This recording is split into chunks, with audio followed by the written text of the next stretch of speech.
அனைவருக்கும் காலை வணக்கம். நேற்று ஹிட்லரை பற்றியும் அவர் யூதர்களை எவ்வாறு அழித்தார் என்பதை பற்றியும் சொல்லியிருந்தேன்.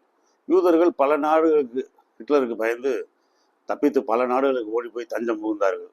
அவர்கள் புகுந்த ஊர்களிலெல்லாம் வாழ்கிறார்கள். வாழ்ந்தாலுமே அவங்களுக்குள்ள ஒரு மன கஷ்டம் என்ன, நம்மளுக்குன்னு ஒரு நாடு இல்லை, நம்மளை எந்த ஊருக்கு போனாலும் துரத்தி துரத்தி அடிக்கிறாங்க அப்படின்னு அவங்க கஷ்டப்பட்டுக்கிட்டு இருக்காங்க. அந்த கஷ்டப்பட்டுக்கிட்டு இருந்தாலும் அவங்களுடைய எண்ணம் எல்லாம் ஒன்றா இருக்குது. எப்படியாவது ஒரு புதிய தேசத்தை உருவாக்கணும், அந்த தேசத்தில் யூதர்கள் எல்லாம் ஒன்றா வாழணுன்ற அந்த ஒரு எண்ணத்தில் இருக்காங்க. அந்த ஆர்வமான அந்த எண்ணத்தின் விளைவு என்ன பண்ணுறாங்க, அந்த யூதர்களே ஒருத்தன் என்ன பண்ணுறான், நல்லா கவனிங்க. யூதர்கள் உலகத்திலே மிகப்பெரிய அறிவாளிகள். அதே மாதிரி எந்த ஒரு தொழிலையும் செய்தாலும் பணக்காரர் ஆயிடுவாங்க. அந்த மாதிரி அந்த யூதர் ஒருத்தன் என்ன பண்ணுறான், யூதர்களே பணக்காரங்களை 10 பேரை போய் சந்திக்கிறான். சார், வேற ஒன்றும் இல்லை, நம்ம எல்லாம் உலகம் பூரா சுற்றி இருக்கோம், நம்ம எல்லாம் ஒன்று சேரணும்னா நம்மளுக்குன்னு ஒரு இடத்த வாங்கணும். அந்த இடத்த வாங்கணும்னா நீங்கள் 10 பேர் உங்கள்கிட்ட உள்ள பணத்தை இன்வெஸ்ட் பண்ணுங்க. உங்கள் 10 பேர் முதலீடு கொடுத்த பணத்தை வச்சு ஒரு பேங்க் ஆரம்பிப்போம். அந்த பேங்க்கை ரகசியமாக அந்த பேங்க் இயங்கும். அந்த பேங்க்கில் நம்ம யூதர்கள் பூரா லோன் வாங்குவாங்க. லோன் வாங்கினாங்கன்னா அவங்க பூரா இடத்த வாங்குவாங்க. இடத்த வாங்கினா அவங்க வாங்குற இடத்த பூரா ஒன்று சேர்த்து நம்ம ஒரு நாடை உருவாக்கிடலாம் அப்படின்றான். பிளானை பாருங்கள். அது சாதாரண விஷயம் இல்லை. அழகாக அதை அவன் இம்ப்ளிமெண்ட் பண்ணி காமிச்சாங்க. அதே மாதிரி அந்த 10 பணக்காரர்களும் பணம் போட்டாங்க, முதலீடு பண்ணி ஒரு பேங்க் ஆரம்பித்தாங்க. இஸ்ரேலியர்களுக்குனே உள்ள ஒரு பேங்க். இன்றைக்கி பேங்க்கு நம்மளுக்கு வீடு கட்டுறதுக்கு, இடம் வாங்குறதுக்கு, வீடு கட்டுறதுக்கு, கார் வாங்குறதுக்கு, பைக் வாங்குறதுக்கு லோன் கொடுக்குறாங்க பாருங்கள். அது மாதிரி அப்போயே செய்கிறாங்க. எப்போ 45களில் அவங்க ஜெர்மன்லேருந்து ஓடி ஒளிஞ்சிட்டு இருக்கும்போது செய்கிறாங்க. அப்போ எல்லாரும் அந்த லோனை வாங்குறாங்க. வாங்கினா பாலஸ்தீனத்தில் இப்போ பாலஸ்தீன நாடு இருக்குது பாருங்கள். இப்போ இருக்கிற இஸ்ரேல் பாலஸ்தீனத்துக்குள்ளே இருக்குது. அங்கே இந்த இந்த யூதர்கள் உள்ளே இருக்காங்க, வாழ்ந்துக்கிட்டு இருக்காங்க. அங்கே பாலஸ்தீனர்கள் அவங்களும் இருக்காங்க, யூதர்களும் இருக்காங்க. அந்த பாலஸ்தீனர்கள் அந்த இடத்துக்கு உரிமையை கொண்டாடிட்டு வாழ்ந்துக்கிட்டு இருக்காங்கல்ல, அவங்க அந்த இடத்த ஆடு மாடுகளை மேய்க்கிறாங்க, ஒட்டகங்களை மேய்க்கிறாங்க, தரிசு நிலங்களாக வச்சுருக்காங்க. அவங்க எழுத படிக்க தெரியாதவங்க, போதிய அறிவு இல்லாதவங்க, கல்வி அறிவு இல்லாதவங்க, நல்ல மனிதர்கள். அதை இவங்க பயன்படுத்தி என்ன பண்ணுறாங்க, அவங்ககிட்ட பூரா 1 ஏக்கர் 2 ஏக்கர் 5 ஏக்கர்னு துண்டு துண்டாக அவங்க நிலங்களை வாங்குறாங்க. அவங்களும் சும்மா தானே இருக்கு, ஆடு மாடை தானே மேய்ச்சிக்கிட்டு இருக்கோம், இந்த நிலங்களை பூரா அவங்களுக்கே வித்துருவோம் அப்படின்னு சொல்லி எல்லாரும் விற்கிறாங்க. இந்த யூதர்கள்லாம் ஒருத்தருக்கு ஒரு பணம் ஒரு பாலஸ்தீனனுக்கு தெரியாமல், இன்னொருத்தருக்கு தெரியாமல் அப்படியே இடத்த பூரா வாங்குறாங்க. பார்த்தா இப்போ அந்த இடத்த பூரா மொத்தமாக சேர்த்து பார்த்தா ஒரு நாடாயிடுச்சு. அந்த நாடு தான் இஸ்ரேல். அங்கே போய் இந்த மக்கள் பூரா குடியிருக்கிறாங்க. 1948 அந்த நாட்டில் போய் குடியிருந்துட்டு அங்கே உள்ள பாலஸ்தீன மக்களெல்லாம், ஐயா உங்கள் இடத்த நாங்கள் வாங்கிட்டோம், நீங்கள் காலி பண்ணிடுங்கன்றாங்க. அவங்களுக்கு ஒரே ஆச்சரியம், என்னங்க அது, சும்மா இடத்த நீங்கள் வாங்குறீங்கன்னு கேள்விப்பட்டோம், அப்படி ஒரு நாடவே அமைச்சிட்டீங்க. ஆமாங்கய்யா, நீங்கள் எங்கள் இடத்த பணம் கொடுத்து வாங்கியிருக்கீங்க. அப்போ நீங்கள் நாங்கள் இதில் வசிக்க வரும்போது நீங்கள் காலி பண்ணி தானே ஆகணும் அப்படின்னு அந்த எழுத பிடிக்காத மக்கள், அப்பாவி மக்கள், பாலஸ்தீன மக்கள் அப்படியே தள்ளி போயிடுறாங்க. அவங்க பாலஸ்தீனத்தில் ஒரு பகுதியாக இருக்காங்க. அந்த பாலஸ்தீனத்தின் ஒரு பகுதி 1948 இஸ்ரேல்ன்ற நாடாக பிரகடனம் பண்ணுறாங்க, உலகத்தில் பிரகடனம் பண்ணுறாங்க. அந்த இஸ்ரேல்ன்ற நாடை ஆக்குறதுக்கு இங்கிலாந்து அன்றைக்கி ஒரு வலிமையான நாடு, ஃபுல் சப்போர்ட் பண்ணுது, இங்கிலாந்து சப்போர்ட் பண்ணுது. ஆனால் அந்த இஸ்ரேல்ன்ற நாட்டை நம்ம இந்தியா மாதிரி நாடுகள், இந்தியா அப்போ தான் 1947 சுதந்திரம் வாங்கிச்சு. உங்களுக்கு நல்லா தெரியும், இந்தியா சுதந்திரம் வாங்கிச்சு. இந்தியாவுக்கு அப்புறம் பாகிஸ்தான்ற ஒரு நாடை பிரித்து முஸ்லீம்களுக்கு கொடுத்தாங்க. இந்த பாகிஸ்தானும் இந்தியாவும் இந்த இஸ்ரேல் நாட்டை அப்போ ரெகக்னைஸ் பண்ணலை, அங்கீகரிக்கலை. நீங்கள் ஒரு நாடு நீங்களா சொல்லிக்கிட்டா 4 பேர்கிட்ட இடத்த வாங்கி அதை ஒரு ஊருன்னு சொன்னால், அந்த ஊருனா எப்படின்னா இன்னைக்கு அந்த இஸ்ரேலோட பாப்புலேஷன் நான் சொல்கிறேன் பாருங்கள். இன்னைக்கு 90 லட்சம், 1 கோடி கூட இல்லை. அதாவது நம்ம மதுரை மாதிரி ஒரு ஊருன்னு வச்சுக்கோங்களேன். தமிழ்நாட்டில் ஒரு நிலப்பரப்புன்னு வச்சுக்கோங்க, தமிழ்நாடு அளவு கூட கிடையாது. மொத்த பரப்பளப்பு தமிழ்நாடு அளவு கூட கிடையாது. ஒரு மதுரையோட சேர்ந்த ஒரு திண்டுக்கல், அந்த மாதிரி இடம். இப்போ அந்த இடத்துல போய் இஸ்ரேலியன்ஸ் போய் குடியிருந்துட்டாங்க. இஸ்ரேல் குடியிருந்தா சுற்றியில் உள்ளவெல்லாம் சும்மா விடுவானா? பாலஸ்தீனன் முஸ்லீம், இஸ்ரேலுக்கு கீழே எகிப்து, முஸ்லீம். இஸ்ரேலுக்கு பக்கத்து மேலே லெபனான் முஸ்லீம். சிரியா, ஜோர்தான், ஈரான், ஈராக் நாடுகள் பூரா முஸ்லீம் நாடுகள் பூரா சுற்றி இருக்காங்க. இந்த சுண்டகா நாடு இஸ்ரேல். இவனை எப்படியாவது காலி பண்ணணும், இவனை உழைச்சி கட்டணும்னு நினைக்கிறாங்க. அப்போ இந்த இஸ்ரேல் என்ன பண்ணுறாங்க, நம்ம இப்படியே அடி வாங்கிக்கிட்டே இருக்கோம். இப்போ நம்மளுக்குன்னு ஒரு அமைப்பை ஏற்படுத்தி, நம்மளும் உலகத்தில் யார், இஸ்ரேலியன்னா யாருடா, சும்மா அறிவாளி பணக்காரன் மட்டும் கிடையாது, அவனும் அடிப்பான்டா, திருப்பி அடிப்பான்டா, அவன் அடிச்சா அடி எவ்வளோ தாங்க முடியாதுடான்னு அவன் ஏற்படுத்தப்பட்ட ஒரு அமைப்பு தான் மொசாட். நான் நேற்றே சொன்னேன், Mossad institutions for intelligence and special operations. Institutions for intelligence and special operations.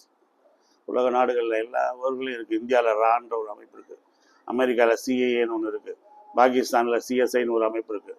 ஒவ்வொரு ஊர்களையும் இந்த மாதிரி ஒரு உலக அமைப்புகள் இருக்குது. இந்த உலக அமைப்புகள் நாட்டுக்கு எதிராக எவையவே செயல்படுறானோ அவனை பூரா கண்காணிப்பாங்க. அதுதான் இந்த உலக அமைப்புகளோட வேலை. அதே வேலையை இந்த மொசாட் செய்கிறாங்க. நீங்கள் பாருங்கள், நம்பவே மாட்டீங்க, உலகத்தின் நம்பர் 1 இந்த மொசாட் அமைப்பு. இந்த மொசாட் அமைப்புக்கு வந்து இஸ்ரேலோட பிரதமர் தான் தலைவர். ஒன்று, இந்த மொசாட்டில் உள்ளவன் யார் மெம்பரு, யார் அதில் ஒரு ஒர்க்கரு அப்படின்றது யாருக்கும் தெரியாது. அண்ணன் இருப்பான், தம்பி இருப்பான். ஆனால் அண்ணன் செய்கிற வேலை தம்பிக்கு தெரியாது, தம்பி செய்கிற வேலை அண்ணனுக்கு தெரியாது. கணவன் மனைவி 2 பேரும் என்ன செய்கிறாங்கன்னு யாருக்கும் தெரியாது. அப்பா மகன் எல்லாருக்கும் ஒரு பொறுப்பு கொடுப்பாங்க. அந்த பொறுப்பை பூரா அவங்க செய்வாங்க. Very very secret agency. வெளியே ஒரு பொட்டு கூட கசியாது. அப்போ இந்த சீக்ரெட் ஏஜென்சி என்ன செய்கிறாங்க பாருங்க. ஒரு ஒலிம்பிக் நடக்குது, இவ்வளோ தெரியும் உங்களுக்கு. ஒலிம்பிக் எல்லா ஸ்போர்ட்ஸ் மேனும் போய் சேர்ந்து விளையாடுவாங்க, வேர்ல்டு கேம். அந்த ஒலிம்பிக்கில் வந்து இஸ்ரேல் டீம் போகுது. இஸ்ரேல் டீம் போனால் இஸ்ரேல் டீமை வந்து அந்த அங்கே ஒரு டெரரிஸ்ட் குரூப்பு சுட்டு கொண்டுட்டாங்க. அப்போ இந்த மொசாட் குரூப்பு அவங்க எல்லாம் தேடி வேட்டையாடுது. அவங்க எல்லாத்தையும் சுட்டு கொண்டாங்க. அதே மாதிரி நான் ஏற்கனவே சொன்னேன், இந்த யூதர்களை பூரா கொன்னவன் அடால்ஃப் ஐச்மேன். இப்போ அவனை தேடுறாங்க. இந்த இஸ்ரேல் இளைஞர்கள் வந்து அவனை தேடுறாங்க. எங்கடா இருக்கான், எங்களை வந்து பூண்டோடு அழிச்சியடா, 1 by 1 அழிச்சியடா அப்படின்னு அவனை தேடினான். அவன் பாருங்க, ஹிட்லர் இறந்ததுக்கு அப்புறம் அவன் தப்பிச்சு போய் அர்ஜென்டினாவில் இருக்கான். அர்ஜென்டினா எங்கே இருக்குது, இஸ்ரேல் இருக்குது, மத்திய ஆசியா. அதாவது இஸ்ரேல் வந்து மத்திய ஆசியா மேலே கீழே வந்து செங்கடல், அதுக்கப்புறம் எகிப்து, மேலே வந்து மத்திய தரக்கடல், நடுநிலக்கடல், மெடிட்டரேனியன் சி. இந்த இடத்துல இஸ்ரேல் இருக்குது. ஜெர்மன் வந்து யூரோப்பில் இருக்குது, யூரோப் காண்டினென்ட்ல இருக்குது. இந்த ஜெர்மன்லேருந்து தப்பிச்சு போய் இந்த அடால்ஃப் ஐச்மேன் அர்ஜென்டினாவில் இருக்கேன். அர்ஜென்டினா எங்கே இருக்குது, நல்ல உலக வரலாறு நான் அப்படியே உங்கள் மனசுக்கு முன்னாடி கொண்டாடுறேன். Discovery channel, History channel, Geography channel மாதிரி கொண்டாடுறேன் பாருங்க. அர்ஜென்டினா எங்கே இருக்குன்னா அமெரிக்காவுக்கு தென்பக்கத்தில் இருக்குது. அமெரிக்கான்றது கொலம்பஸ் கண்டுபிடிச்ச உடனே அது அமெரிக்காவுக்கு இங்கிலாந்துக்காரனும் அமெரிக்கனும் அதை போட்டி போட்டு அதை இது பண்ணி கடைசியில் அமெரிக்கன்ஸ் அந்த அமெரிக்காவை கைப்பற்றி வச்சுக்கிட்டான். இப்போ தென் அமெரிக்க பகுதியில் தென் அமெரிக்க நாடுன்றாங்க. தென் அமெரிக்க நாடுன்னா என்ன, பிரேசில், அர்ஜென்டினா, பொலிவியா, சிலி, பெரு, இந்த மாதிரி நாடுகள்லாம் ஃபுட்பாலில் அவங்க பின்னி பெடல் எடுப்பாங்க. அமெரிக்காவை உள்ளே விட மாட்டாங்க. உங்களுக்கு அர்ஜென்டினா தெரியும், அர்ஜென்டினா மரடோனான்னு ஒரு பெரிய ஃபுட்பால் பிளேயர். பிரேசிலில் ஃபீலேன்னு ஒருத்தர் இருந்தார், 3 times வேர்ல்டு சாம்பியன் வாங்கினார், மண்ணே பிளாக்கு. இந்த மரடோனான்ற வந்து அர்ஜென்டினாக்காரன், ஃபுட்பால் பெரிய மண்ணே. அந்த ஃபீலேக்கு அடுத்து வந்தாப்புல, அன்ஃபார்ச்சுனேட்டாக இறந்து போயிட்டார் அந்த ஆள். சரி, இந்த அர்ஜென்டினாவில் போய் இந்த அடால்ஃப் ஐச்மேன் போய் ஒளிஞ்சுக்கிட்டா அங்கே ஒரு கம்பெனியில் லேபர் மாதிரி வேலை பார்க்குறேன். எப்படி இந்த ஹிட்லர்லேருந்து தப்பிச்சு போனவங்க பூரா அங்கங்கே ஒளிஞ்சிருக்காங்க. இதை பூரா அந்த மொசாட்டில் உள்ள இளைஞர்கள் கண்டுபிடிக்கிறாங்க. இளைஞர்களுக்கு தானே தெரியும் அந்த ரத்த வெறி, நம்மளை பொண்ணில் பழி, ரத்தத்துக்கு ரத்தம், கண்ணுக்கு கண், பல்லுக்கு பல், வாங்கியே தீரும்டா அப்படின்னு இவனை போய் வாட்ச் பண்ணுறாங்க. கரெக்டாக வேலை முடிஞ்சு அந்த அடால்ஃப் ஐச்மேன் வர்றான். ஈவினிங் 5 மணி 6 மணிக்கு வேலை முடிஞ்சு வரான். சாதாரண ரோட்டில் நடந்து வரான். இவங்க ஒரு டீ கடை பெஞ்சில் உட்காந்துருக்காங்க. வரட்டும்டா மாப்பிள்ள அப்படின்னு. இவங்க அவன் கிட்ட அவனை தாண்டி இவங்களை தாண்டி அவன் போகிறான்ல, ஐச்மேன் அப்படின்றாங்க. சொன்ன உடனே அவன் டக்குன்னு திரும்பி பார்க்குறான் பாருங்க, இப்போ இந்தாண்டா அப்படின்னு பாயிண்ட் அவுட் பண்ணிட்டாங்க. ஆனால் அவன் அந்த ஊரில் வேற ஒரு பேரில் இருக்கான், வேற ஒரு பேரில் மறைஞ்சு வாழ்ந்துக்கிட்டு இருக்கான். சொன்ன உடனே அவன் ஸ்ட்ரைக் ஆகுது. அவன் டக்குன்னு திரும்பி பார்த்துட்டு ஆஹா நம்மளை யாரோ வந்துட்டாங்க பிடிக்கிறதுக்கு அப்படின்னோடனே வேகமாக அவன் நடக்கிறான். அவன் வேகமாக நடந்த உடனே பின்னாடி இந்த பையன்கள் போகிறாங்க. போய் கரெக்டாக அவனை போய் பிடிச்சிட்டாங்க. பிடிச்சி அவனை போய் காரில், இவங்க ஒரு கார் கொண்டு வந்திருக்காங்க, அந்த காரில் ஏற்றிட்டு இவங்க ரூமுக்கு கொண்டு போயிட்டாங்க. ரூமில் கொண்டு போனால் ஒருத்தர் சொல்கிறான், நம்ம இவனை கடத்திட்டு வர வழியிலேயே இவன் கண்ணாடி கீழே விழுந்துருச்சு, இப்போ இவன் கண்ணாடி ரோட்டில் கிடக்கு அப்படின்னா கொஞ்சம் நேரத்தில் நம்ம இவனை கடத்திட்டு போயிடுவோம். இவன் ஆளை காணா, இவன் கண்ணாடி ரோட்டில் கிடக்குன்னா இவனை ஏதோ நம்ம கிட்னாப் பண்ணிட்டுன்னு உடனே போலீஸ் அலர்ட் ஆயிடுவாங்க. வாங்க அப்படின்னு திரும்ப போய் காரில் போய் அந்த வந்த வழியிலாம் போய் அந்த கண்ணாடி எங்கே விழுந்துச்சோ அதை எடுத்துகிட்டு வந்து அவன் கண்ணை மாட்டி அவனுக்கு மயக்க ஊசி கொடுத்து அவனை ஃப்ளைட்டில் ஏற்றி உடம்பு சோமில் மெடிசன் ட்ரீட்மெண்ட் எடுக்கிறது கூப்பிட்டு போகிறான்னு சொல்லி கம்பளி கம்பளியெல்லாம் பற்றி கூட்டிகிட்டு போய் கொண்டு போய் எங்கே சூப்பர் இஸ்ரேலில் இறக்கிட்டாங்க. இஸ்ரேல் கோர்ட்டில் அவனை விசாரிக்கிறாங்க. விசாரிச்சா இஸ்ரேல் கோர்ட் நீதிபதி கேட்குறேன், எங்க இவ்வளோ பேரை கொன்னையா நீ? ஆமாம் கொன்னேன். ஏன் கொன்ன?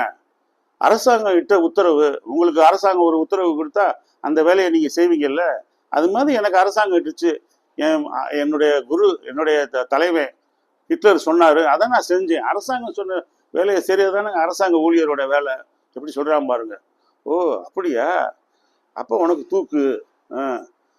தூக்கு தண்டனை. அவனை கொண்டுட்டாங்க. கொண்ட உடனே உலக பத்திரிகைகள்லாம் எழுதுது, எப்படியா உங்களை ஒருத்தையும் கொண்டாடின ஒன்று அவனை நீங்கள் தூக்கிட்டு போய் உங்கள் இஸ்ரேல் கோர்ட்டில் வச்சு எப்படி தண்டிக்க முடியும்? அவனை கொண்டு போய் சர்வதேச நீதிமன்றத்தில் தானே கொண்டு போகணும், இன்டர்நேஷனல் கோர்ட் ஆஃப் லால தானே அவனை போய் தண்டிக்கணும். நீங்கள் எப்படியா உங்கள் ஊரில் வச்சு பண்ணீங்க? அப்போ இந்த இளைஞர்கள் சொல்கிறாங்க, துன்பப்பட்டவனுக்கு தான் வலியும் வேதனையும் தெரியும். வலியும் வேதனையும் துன்பப்பட்டவனுக்கு தான் தெரியும். நம்ம ஊரில் சொல்லுவாங்க, வைத்த வலியும் காய்ச்சலும் வந்தவனுக்கு தான் தெரியும், மற்றவனுக்கு அது சாவசமாக இருக்கும். என்னடா அவன் அலட்டிக்கிறான் அப்படின்னு வந்தவனுக்கு தான் தெரியும். அது மாதிரி அவங்க எவ்வளோ கஷ்டப்பட்டாங்க, எவ்வளோ அழிஞ்சாங்க, எவ்வளோ ரத்தம் சிந்தினாங்க, எவ்வளோ பெண்கள் அவங்க கற்பழிச்சாங்க. அதெல்லாம் அந்த இளைஞர்கள் வச்சு அவனை கொண்டாங்க. அப்படி ஒவ்வொருத்தரையாக பிடிக்கிறாங்க. அப்படி பிடிக்கும்போது இந்த இஸ்ரேலோட நீங்களுடைய ஹை லெவல் அந்த ப்ராஜெக்ட் என்னன்னா, இந்த இஸ்ரேலோட தலைநகர் இன்னைக்கு ஜெருசலேம். இந்த ஜெருசலேம் முன்னாடி டெல் அவீவ்ன்றத இஸ்ரேலோட தலைநகர். இந்த டெல் அவீவ்லேருந்து பிரான்ஸுக்கு ஒரு ஃப்ளைட்டு போகுது. 248 பேரை எடுத்துட்டு ஒரு ஏர் பிரான்ஸ் 248 பேர் 1976 போகுது. போகிற வழியில என்ன பண்ணுறாங்க, 2 பாலஸ்தீன டெரரிஸ்ட்டு, 2 ஜெர்மன் டெரரிஸ்ட்டு அந்த ஃப்ளைட்டை கடத்தி கொண்டு போய் எங்கே இறக்குறாங்க, இடியமீன், உகண்டால இடியமீன்னு ஒருத்தர் இருக்கான், பயங்கரமான டெரரிஸ்ட்டு. அவன்கிட்ட போய் இறக்கிட்டாங்க. அந்த இடியமீனுக்கும் இஸ்ரேலுக்கும் பிடிக்காது. ஏன்னா இஸ்ரேல் ஆயுதங்கள் தயார் பண்ணி விற்கிறாங்க. அந்த ஆயுதங்களை அவன் கேட்குறான் விற்பனைக்கு. இஸ்ரேல் கொடுக்கலன்னு சில இஸ்ரேலை அவன் எதிரியா நினைக்கிறான். இறக்குங்கடா அந்த ஃப்ளைட்டை கொண்டு என் ஊரில் இறக்குங்கன்னு அவன் தைரியமாக சொல்கிறான். இறக்குன அந்த டெரரிஸ்டுகளுக்கும் ராஜ உபச்சாரம் பண்ணுறான். ரத்தன கம்பளம் விரிக்கிறான் அவன், அவ்வளோ பூசரிக்கிறான் அவன். அப்போ செஞ்சான்னா இந்த இடியமீனை பற்றி இந்த நேரத்தில் ஒரு குறிப்பு. இடியமீனை பற்றி என்ன சொல்லணும்னா, இந்த இடியமீன் சாதாரண சோல்ஜராக இருந்தவன். அந்த இடியமீன் உகண்டாவில் சாதாரண சோல்ஜராக இருந்தவன். சோல்ஜராக இருக்கும்போது நம்ம இந்தியன் மிலிட்டரியெல்லாம் இப்போ காட்டுக்குள்ளே தானே இருப்பாங்க. ஜம்மு காஷ்மீரில் மனிதர்கள் நட முடியாத அந்த எல்லைகளில் இருப்பாங்கள்ல. அது மாதிரி இவன் எல்லைப்புறத்தில் வேலை பார்த்தப்ப இவனுக்கு சரியான சாப்பாடு வசதி, தண்ணி வசதியெல்லாம் அரசாங்கத்தால் கொடுக்க முடியாதப்ப இவங்க என்ன பண்ணுவாங்க, இந்த இடியமீன் சொல்கிறான், நாங்கள் அந்த மாதிரி வசதி இல்லாத நேரத்தில், உணவு இல்லாத நேரத்தில் பட்டினியாக கிடப்போம். அப்போ அந்த காட்டுக்குள்ளே வர ஆடு மான்களை வேட்டையாடி சாப்பிடுவோம். ஒன்றுமே கிடைக்காதுன்னா எங்கள் இதுலேயே எங்கள் மிலிட்ரி குரூப்லேயே எவன் நோஞ்சானா, எவன் ரொம்ப மெலிஞ்சு ரொம்ப லீனாக இருக்கானா, ஏப்ப சாப்பியா, அவனை அடித்து சூட்டாமல் போட்டு சாப்பிட்ருவோம். நான் மனித கறி சாப்பிட்ருக்கேன்றேன். ஒன்று. ரெண்டாவது, இந்த இடியமீன் ஒரு சர்வாதிகாரி. அவன் நாட்டில் உள்ள பெண்களை பூரா டெய்லி ஒரு பெண்ணை கற்பழிப்பான். அப்படி அழகான பெண்களை கற்பழித்த உடனே அவனுடைய ஒரு கேரக்டரை பாருங்கள். I do not know how far it's true, எவ்வளோ தூரம் உண்மைன்றது அதை சொன்னதை வச்சு தான் நம்ம சொல்கிறோம். அந்த கொன்ன பெண்களை அவங்களுடைய மார்பகங்கள், அவங்களுடைய உள் உறுப்புகளை எல்லாம் அறுத்து ஃப்ரிட்ஜில் வச்சு எப்பப்போ இவனுக்கு அந்த மண்டல் ஆகுதோ சுட்டு சாப்பிடுவானா. அழகான பெண்களை அனுபவிக்க வேண்டியது, அனுபவிச்ச பெண்களை சுட்டு தின்ற வேண்டியது. பொன்னால் பாவம் தின்னால் போச்சு நம்ம ஊரில் சொல்லுவாங்க. அந்த மாதிரி இந்த இடியமைப்பை இந்த செஞ்சவன் இந்த ஃப்ளைட்டை இறக்கி விட்டுட்டு அவன் வேற ஒரு ஊருக்கு போயிட்டான், டூர் போயிட்டான். இப்போ இந்த உலகமே பார்த்துக்கிட்டு இருக்கு. எப்படா அவங்கள போய் 248 பேரை எப்படா அவங்க காப்பாற்ற போறாங்க? இஸ்ரேலு நேற்று பிறந்த குட்டி நாடு, 48 தான் வந்துச்சு, 76 இருக்கு. எப்படி இந்த மொசாட் நாங்கள் எடுக்கிற we will take care of it, no problem அப்படின்றாங்க. அழகாக அந்த இஸ்ரேலோட அந்த உகாண்டாவோட ஏர்போர்ட்டை வந்து தயார் பண்ணது ஒரு இஸ்ரேல் கம்பெனி. அந்த கம்பெனி வந்து அந்த ப்ளூ பிரிண்ட் எப்படி இருக்குன்னு பிளானை அழகாக சொல்லிட்டான். இங்கே ஃப்ளைட் இறங்கும், இங்கே ஏறும், இங்கே இந்த ரூம் இருக்குது, இங்கே செக்யூரிட்டி இருப்பாங்கன்னு. அதே மாதிரி அந்த டெரரிஸ்ட்டுக்கு என்ன பண்ணிட்டாங்க, இடியமீன் அந்த ஊரில் இருந்த ஃப்ளைட்டில் உள்ள கடத்தப்பட்ட அந்த மக்களில் யூதர்கள் ஒரு 150 பேரை தவிர மற்றவங்களை பேரை விடுதலை பண்ணிட்டாங்க. அந்த விடுதலை பண்ணதில் வந்து ஒரு 7 பேர் 8 பேர் யூதர்கள் தெரியாமல் அவங்க வெளியே வந்துட்டாங்க. இவங்களுக்கு தெரியல, பேர் வித்தியாசத்தில் விட்டுட்டாங்க. அவங்க வந்து கரெக்டாக ஸ்கெட்ச் போட்டாங்க. அவங்க தான் ஏற்கனவே யூதர்கள் தான் பயங்கர அறிவாளியை. எங்கே ஃப்ளைட்டு நிற்கிது, நம்ம அந்த ஃப்ளைட்டில் உள்ள பயண கைதிகளை கொண்டு போய் எங்கே அடைச்சிருக்காங்க, எங்கெங்கே செக்யூரிட்டிஸ் இருக்காங்க, எத்தனை பேர் இருக்காங்க, எப்படி போனால் நம்ம காப்பாற்றலான்னு அவ்வளோதான். நீங்கள் பாருங்கள், நம்பவே மாட்டீங்க. இஸ்ரேலுக்கும் இடியமீன் இருக்கிற உகாண்டாவுக்கும் 4000 மைல் கிலோமீட்டர் கூட கிடையாது, 4000 மைல் போய் ஃப்ளைட்டு 5 ஃப்ளைட்டில் அவங்க போகிறாங்க. 100 கமாண்டோ படை, ஒரு மெடிக்கல் குரூப்பு, அந்த குரூப்பை ஏற்றிட்டு வர்றதுக்கு ஒரு ஃப்ளைட்டு, 5 ஃப்ளைட்டு போகுது. போய் கரெக்டாக மெடிக்கல் ஃப்ளைட் இறங்குது. அப்படியே ஒரு ஃப்ளைட்டு போய் இறங்கி அப்படியே உள்ளே இருந்து ஒரு Mercedes car, land rover car மாதிரி இறங்குனா அந்த கார்லேருந்து இடியமீன் வெளியே வர மாதிரி வந்து அவங்களை விடுதலை பண்ணிடுங்கன்னு சொல்கிற மாதிரி சொல்லி அவங்கள அட்டாக் பண்ணி பிரம்மாண்டம் டெரரிஸ்ட்டை பூரா அடித்து எல்லாம் தப்பிச்சிட்டாங்க.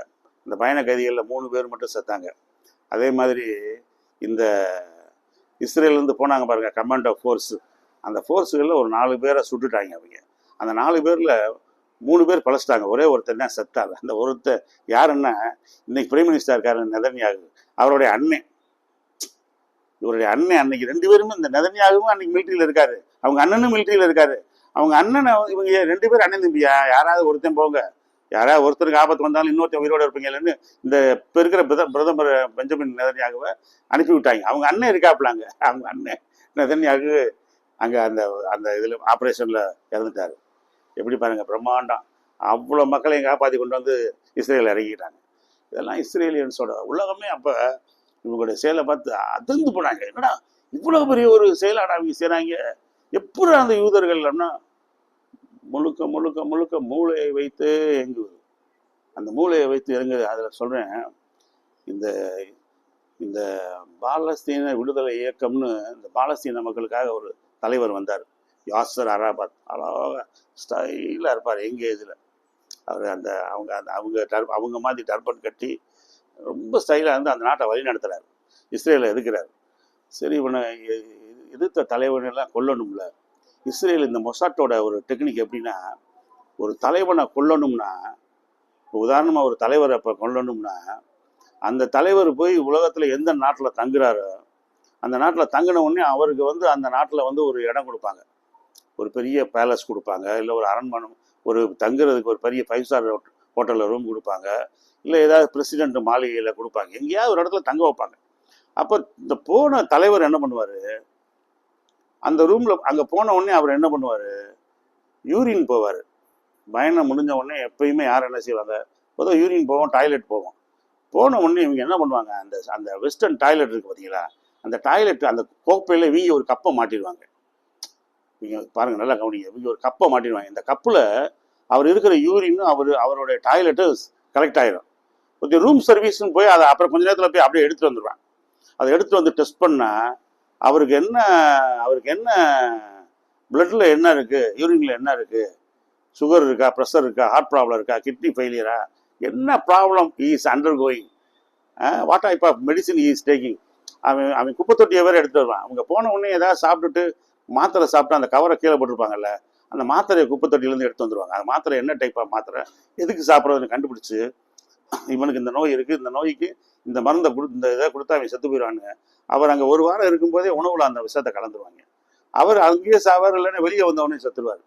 அவருக்கே தெரியாது, ஸ்லோ பாய்சன். இது ஒரு உலகத்தில் இவங்களுடைய டெக்னிக். இப்போ இந்த யாசர் அராபத்தை சொன்னேன் பாருங்க, பாலஸ்தீன விடுதலை இயக்க தலைவர், அவரை எப்படி கொள்றாங்கன்னா, ஆனால் கன்ஃபார்மாக தெரியல, சொல்கிறாங்க அவங்க. அவர் இப்போ ஒரு ஜாக்கெட் போடுறாரு, இப்போ நான் மேலே ஜாக்கெட் போட்டிருக்கேன்ல, இந்த ஜாக்கெட்டுக்குள்ளே நீங்கள் சைனைடை ஸ்ப்ரே பண்ணிடுறாங்க. இந்த ஜாக்கெட்டை அவர் தெரியாமல் போட்ட உடனே இந்த ஜாக்கெட்டுக்குள்ளே இருக்கிற அந்த சைனைடு வந்து அவருடைய வேர்வை துளைகள் இருக்கு பாருங்க, அந்த தோலில் முடி ஹோல்ஸ் இருக்குல்ல, அந்த வேர்வை துளைகளில் உள்ளே போயிடுது.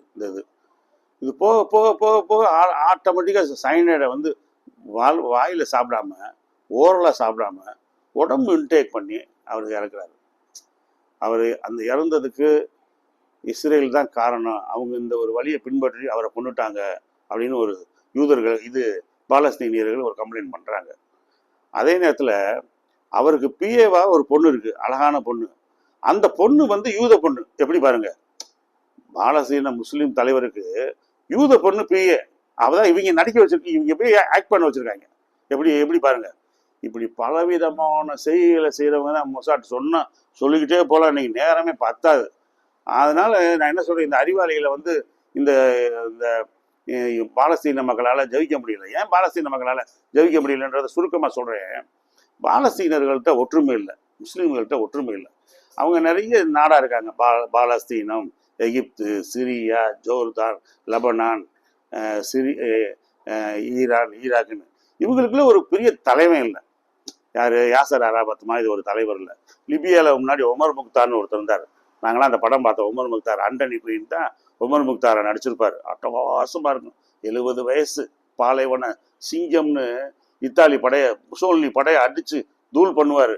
அந்த படம் பார்த்தா ரொம்ப அட்டகாசமாக இருக்கும். அப்படி ஒரு தலைமை இல்லை, ஒன்று. ரெண்டாவது, இவங்கக்கிட்ட ஒரு ஒற்றுமை இல்லை. இன்னைக்கு வந்து நிறைய முஸ்லீம் நாடுகள், வளைகுடா நாடுகள் தங்க காலுக்கு அடியில் அப்படியே பெட்ரோல் அல்ல வந்துக்கிட்டே இருக்கு. அப்போ அந்த பெட்ரோலை அவங்க அள்ளி கோடீஸ்வரன் ஆகிறாங்க. வீடுகளெல்லாம் நீங்கள் இன்னைக்குள்ள முஸ்லீம் அந்த மன்னர்கள், அந்த அந்த Saudi Arabia, Muscat, Dubai, Doha, Qatar, இதில் உள்ள தலைவர்கள் எல்லாம் பார்த்தீங்கன்னா வீடுக்கு பூரா தங்கம், கட்டில் பூரா தங்கம், பாத்ரூம் தங்கம், வெஸ்டர்ன் டாய்லெட் தங்கம், வாளி தங்கம், கப்பு தங்கம், எல்லாமே தங்கத்திலே சாப்பிட்ற தட்டு தங்கம், குடிக்கிற தண்ணி தங்க டம்ளர், தங்கத்தை தவிர குடிக்கிறத தவிர சாப்பிட்றத தவிர எல்லாமே தங்கம். எவ்வளோ சொஃபஸ்டிகேட்டடாக இருக்காங்க பாருங்க. இவங்க இந்த சொஃபஸ்டிகேட்டட் லைஃப்பை இழக்க விரும்பலை.